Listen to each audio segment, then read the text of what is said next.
Did you know the universe may have built its first galaxies before it even finished making its first stars? Sounds completely upside down, right? But hang on, because what the James Webb Space Telescope just uncovered might flip our entire cosmic history on its head. Okay, story time. Roll back to 2022, not that long ago, when we thought we had a pretty good handle on how far back we could peer into the universe. At the time, the record holder was a galaxy called GNZ11, spotted by the Hubble Space Telescope. Now, Hubble's 2.4-meter mirror had been our trusty time machine for decades, showing us breathtaking views of the cosmos. But as amazing as it was, Hubble had its limits. The really early universe? Too faint, too stretched, too far away. Hubble just couldn't quite catch those first flickers of light. Then along came Webb.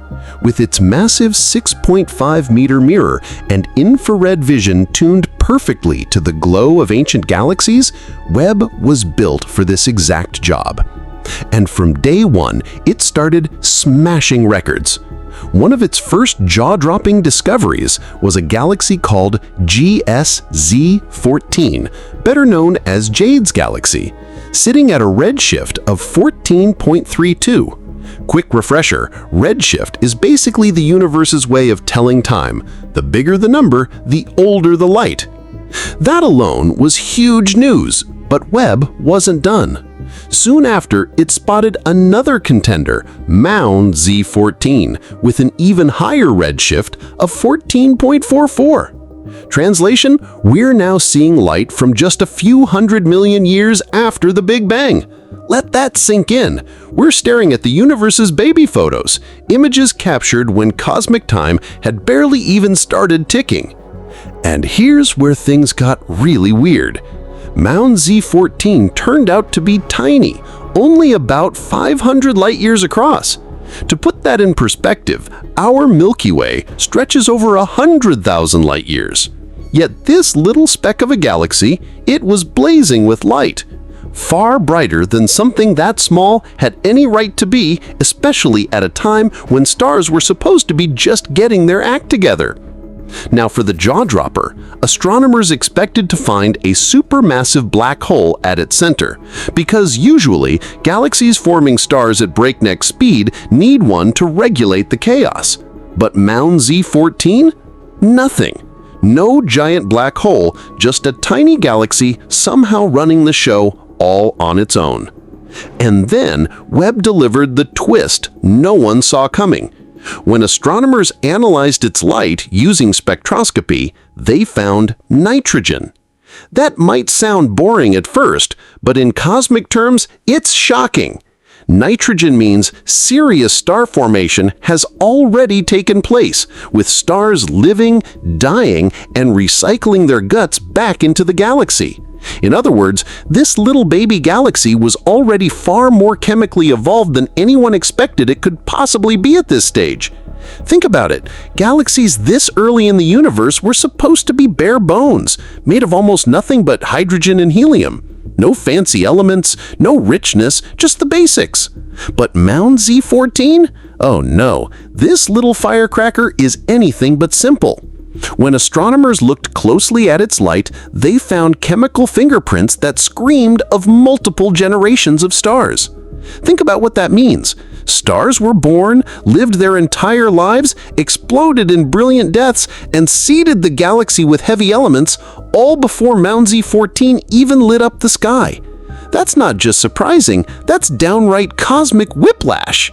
It's as if the universe didn't waste a single second, recycling, rebuilding, enriching on a timescale we never imagined. And that naturally raises the big question: how many more of these overachieving galaxies are out there? For years, astronomers assumed galaxies from this era were practically unicorns, rare, fragile, and almost impossible to find. But Webb has shattered that illusion. In its deep sky surveys, these compact blazing red specks, sometimes playfully nicknamed little red dots, are showing up all over the place. MOMSI 14 may hold the crown right now for being the earliest, but let's be real, it probably won't keep that title for long. The universe is clearly hiding more secrets, and Webb is just getting warmed up. And here's the thing, every new detection isn't just a discovery, it's a revelation. Each one chisels away at long-standing assumptions we've held for decades. If galaxies like MOMSI 14 were already busy forging stars, rich in elements, and more evolved than our models ever allowed, then what else have we misunderstood about the universe's first billion years? See, MOMSI 14 doesn't just raise eyebrows, it flat out breaks the rules. According to our textbooks, the earliest galaxies should be simple, slow, and chemically bare. But this one? It's energetic, chemically complex, and basically punching 10 weight classes above its size. That doesn't mean all of cosmology is wrong, but it does mean we're missing key puzzle pieces. And MOMSI 14 is one of those pieces, a flashing signpost that the early universe was a busier, faster, and richer place than we ever dared to imagine. And the hunt doesn't slowing down. Later this decade, the Nancy Grace Roman Space Telescope will join the party. It's designed to scan vast swaths of the sky in razor-sharp detail. Paired with Webb, the two could uncover not just dozens, but hundreds or even thousands of galaxies like MOMSI 14. Each one, a time capsule from when the universe was still figuring out how to exist. But for now, MOMSI 14 steals the spotlight, a tiny smudge of light from an age when space itself was still brand new. With every observation Webb beams back to us, the cosmos keeps pushing the limits of what we thought was possible. And just when we start wrapping our heads around that, scientists drop another curveball. Maybe these galaxies aren't just oddities, maybe they hint at something universe-shattering. One recent study found something so bizarre it almost sounds like science fiction. An unusually high number of galaxies seem to spin in the same direction. That's weird, because in a random universe, you'd expect a nice even 50-50 split, half clockwise, half counterclockwise. But the cosmos isn't playing fair. And this has sparked one bold, mind-bending idea. Ready? What if our entire universe is actually inside a black hole? Stay with me. When matter collapses into a black hole, it forms an event horizon, a boundary beyond which nothing, even light, can escape. Now imagine, on the other side of that horizon, an entirely new universe bubbles into existence. What lies beyond the horizon of a black hole is one of the greatest mysteries in all of physics. Cross that invisible boundary, and the rules of our universe as we know them break down. Some daring theories, grouped under the banner of black hole cosmology, suggest that what's inside might not be destruction at all, but creation. Imagine that within every black hole there could be an entire universe unfolding, with its own space, its own time, its own galaxies, and maybe even its own version of physics.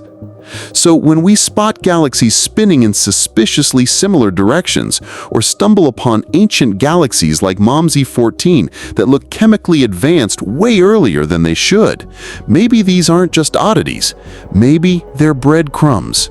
Hints that our universe isn't just stranger than we think, it might be stranger than we're even capable of thinking. And here comes the wild twist. What if our entire universe is actually inside a black hole? Yeah, I know, that sounds like something out of sci-fi, but it's a real idea with a real name: Schwarzschild cosmology. Let's break it down. We're taught that the Big Bang was the explosive birth of space and time itself. But what if that moment wasn't an explosion in empty nothingness? What if instead it was the inside of a black hole forming in some larger, older universe? After all, the standard model says everything began from a singularity, a point of infinite density. And what else in physics has a singularity at its core? A black hole. Here's the thought experiment. What if the Big Bang wasn't the beginning of everything, but instead the bounce point, the birth of our universe inside a black hole nested in a parent universe? Not destruction, but a kind of cosmic handoff. And if that's true, it means something even more mind-bending. Every black hole in our universe could be doing the same thing. Each one might be less a graveyard and more a womb, spawning entire universes of their own on the other side. Picture it, cosmic Russian dolls, universes inside universes, each one carrying forward the legacy of the last. Suddenly, black holes aren't the ultimate full stop, they're doorways. Now, you might be asking, okay, that's trippy, but why does it matter? Well, aside from being jaw-droppingly cool, it could also explain one of the biggest puzzles in science: why the constants of physics seem so perfectly tuned for life. Gravity, electromagnetism, the nuclear forces. Everything is just right for atoms, stars, planets, and eventually people like us to exist. Coincidence? Maybe not. According to this black hole universe model, only universes that produce stable structures survive. Those with chaotic physics or broken constants collapse quickly and don't pass on their traits. The ones that work stick around and reproduce through their black holes. It's like natural selection, but on a cosmic scale, an evolution of universes. And there's more. Black holes don't just swallow matter, they're also engines of entropy, the stuff physicists call information. They hold staggering amounts of it, encoded in their surface area. And when we look at our universe, it too contains an almost unimaginable amount of information, from quantum particles to vast cosmic structures. Maybe that's not a coincidence either. Maybe it's a family resemblance. And then we get to torsion, an idea that space itself might twist and writhe under certain conditions. If that's true, it could tie black holes, information, and the birth of universes together in ways we're only beginning to imagine. And this doesn't just tweak our story of cosmic origins, it flips it upside down. No one-time bang, no isolated event. Instead, a picture of an eternal, self-replicating cosmos, where every black hole might hold the seeds of a new universe. Like Russian nesting dolls, but on an infinite cosmic scale. Now, throw another curveball into the mix. Some scientists have spotted signs that our universe may actually have a preferred direction, a kind of built-in axis across the cosmos. When astronomers map galaxy clusters and large-scale structures, there's an odd alignment, almost as if everything is ever so slightly leaning one way. That shouldn't happen. Our standard models say the universe should look basically the same in every direction. But if the universe was born inside a black hole, suddenly that cosmic axis makes sense. A parent universe with rotation could pass down its spin at birth, leaving our universe imprinted with a subtle anisotropy, a cosmic fingerprint. And the surprises don't stop there. Telescopes like Webb are finding giant, fully formed galaxies just a few 100 million years after the Big Bang. According to our textbooks, that kind of rapid growth isn't supposed to happen. It's like stumbling across a skyscraper in a town that hasn't even poured the concrete for sidewalks yet. Of course, not every explanation needs to rewrite reality. Some astrophysicists point out that maybe we've just miscalculated something closer to home, like the rotation speed of our own Milky Way. If that number's off, then a lot of downstream calculations might shift, and suddenly the universe wouldn't look so paradoxical. But here's the truth. Whether these puzzles point to exotic new physics or just a recalibration of our cosmic measuring stick, the result is the same. The universe is far stranger, more unpredictable, and more layered than we ever give it credit for. And those strangely aligned galaxies, those two early skyscraper galaxies, they're not just data points, they're open doors. Doors forcing us to re-examine our deepest assumptions about what reality is and how it began. So I'll leave you with this. Do you think we're living inside the offspring of some ancient black hole, part of an endless family tree of universes? Or do you think the cosmos is just messing with our instruments, tricking us with a mirage of complexity? Drop your thoughts. I'm genuinely curious.